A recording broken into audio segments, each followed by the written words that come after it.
war der Postbote da mit einem Einschreibebrief. Ach du lieber Gott! Entschuldigen Sie mich bitte. Was hast du denn, Lotte? Ach, wenn du wüsstest, wenn er jetzt den Brief liest. Wieso? Weißt du denn, was drinnen steht? Natürlich, jetzt kommt alles ans Licht. Ja, was denn?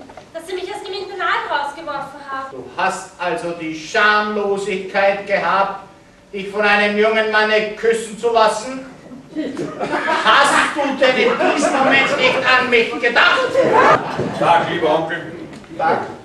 Lieber Onkel, du weißt, was sich ereignet hat. Ich habe dir meinen Brief alles berichtet. Ich weiß, bis auf den Namen der jungen Dame, aber ich will ihn auch gar nicht wissen. Ja, aber du bist ja hergekommen. Da muss ich annehmen, dass du ihn weißt. Ich bin hierher gekommen, um deinen dummen Streichen ein für alle Mal ein Ende zu bereiten. Du wirst heiraten. Ach ja. Ach nein, nicht wie du meinst. Ja, aber Onkel, das geht nicht. Was ist meine Pflicht als Kavalier? Ich muss. Du wirst die heiraten, die ich für dich bestimmt habe. Exzellenz, es ist mir gelungen. Bravo. Hier kommt deine Braut. Was? Die soll ich heiraten?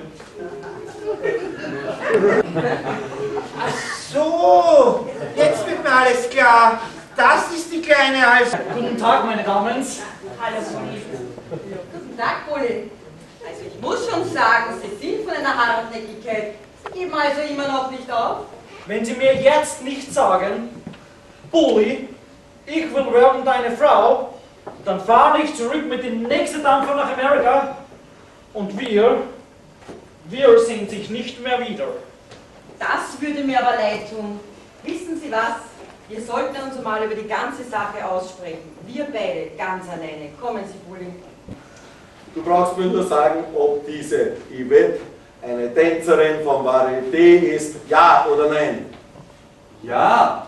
Ja!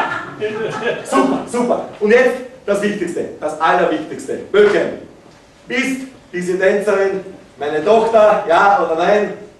Nimm es mir nicht übel. Ich kann auch nichts dafür, aber sie ist wirklich deine Tochter. Nein, nein, nein!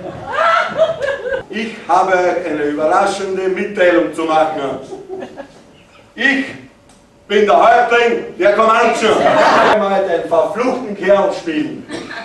Das ist dir aber ordentlich misslungen. Denn sie ist gekommen und hat bei mir auf den Knopf gedrückt und dann ist er zum Vorschein gekommen. Wer?